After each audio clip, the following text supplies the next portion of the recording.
Kw'isoko. Kw'isoko ni ikiganiro mushikirizwa mukagitegurirwa n'urunani rw'amaradiyo Radio Inzamba agateka kawe, Radio RPA ijwi ry'abanyagihugu na Radio Television Renaissance. Umugera wa Marburg waraye wemejwe ko ibonekeza mu gihugu c'u Rwanda, kikaba ari ikindi kintu kije guhungabanya ubuzima bw'abanyagihugu, ciyongera kandi ku kindi kiza c'ibihara vy'inkende. Ubushikiranganji bw'amagara y'abantu buvuga ko bugiye guhaguruka kugira bugwanye ico kiza. Muri kino kiganiro kw'isoko turagaruka ku bimenyetso hamwe n'ingingo zofatwa mu kugwanya no kwirinda ico kiza, eka n'inyifato abanyagihugu bakwiye kugira ico kiza ntikigume kigwira hose. Ikiganiro kw'isoko mugishikirizwa na jewe Pierre Gahungu, ndabahaye ikaze.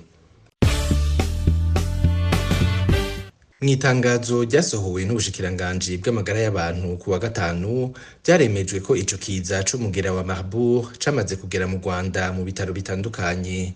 Iryo tangazo rikemeza ko hamaze gufatwa ingingo zimwe zimwe zo gushira abagwayi mu kibanza cabo kugira ntihabe uguhererekanwa kw'iyo ndwara. Imirwi y'abaganga iriko irakora ibishoboka kugira ishobore gutora abantu bahuye n'abagwayi kugira bakwirikiranwe. Ubushikiranganji bukaba bwaremeje ko iyo ndwara itandukira biciye mu muyaga, nyabona yandukira biciye mu gukora ku mugwayi canke ku maraso yiwe. Ku muhingamo kuri uyu wa gatandatu, umushikiranganji w'amagara y'abantu muganga Sabin Nsanzimana yahumurije abanyagihugu ababwira ko bafadikanije n'abafashanya n'u Rwanda bariko barakora ibishoboka kugira uwo mugera ugwanywe. Yanamenyesheje ko 6 bamaze kwitaba Imana, abagera kuri 20 nabo bamaze gutogwa uwo mugera. Mu Rwanda hamaze kugaragara icyorezo cy'indwara y'umuriro mwinshi iterwa na virusi ya Marburg. Turabarura abantu 20 barwaye ndetse hari na 6 imaze guhitana.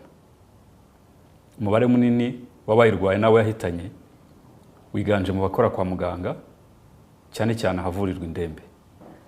Minisiteri y'Ubuzima, inzego za leta zindi n'abafatanyabikorwa turi gukorana gushakisha abahuye n'aba barwayi ndetse n'abahuye n'abitabye Imana. Iyi virusi yandura cyane mu gukora ku maraso, amatembabuzi y'uyirwaye cyangwa gusangira ibikoresho, imyambaro byakoreshejwe n'uyirwaye. Uwanduye virusi bishobora gufata hagati y'iminsi 3 kugera ku byumweru 3 ataragaragaza ibimenyetso. Ni indwara igira ubukana bwinshi ku buryo wahuye nayo agira ibyago byinshi byo kuba yamuhitana. Cyakora turi gukora ku buryo hapimwa kare abagaragayeho uburwayi bagakurikiranwa kugira ngo twirinde ko hagira abaremba cyangwa hagira abongera guhitanwa nayo. Ibimenyetso biranga iyi ndwara ni umuriro mwinshi, kubabara umutwe, kuruka, gucibwamo n'ibindi. Wahuye n'urwaye iyi ndwara wese tumushakiraho akurikiranirwa, hari abaganga kugira ngo turebe ko atagaragaza ibimenyetso, yanabigaragaza agahabwa ubuvuzi bukwiriye. Abitabye Imana nabo tubaherekeza mu cyubahiro, hirindwa ko hatagira abahandurira. Turi gukora n'imiryango mpuzamahanga dukumira iki cyorezo. Mu gihe dukomeje ibikorwa byo gukumira no guhangana n'iyi virusi ya Marburg, namwe hari ibyo tubasaba. Icyambere ni ukudakuka umutima.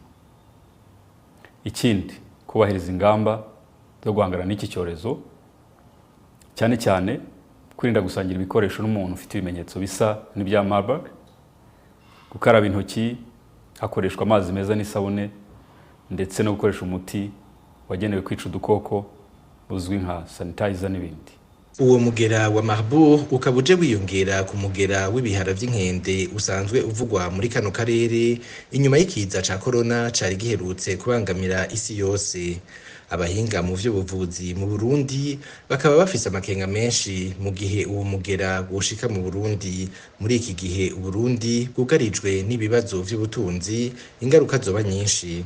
Aha akaba ari naho ikigabane kw'isoko c'uno munsi kigarukiye. Mwakoze mwebwe mwese mwagikurikiye, naho ubutaha.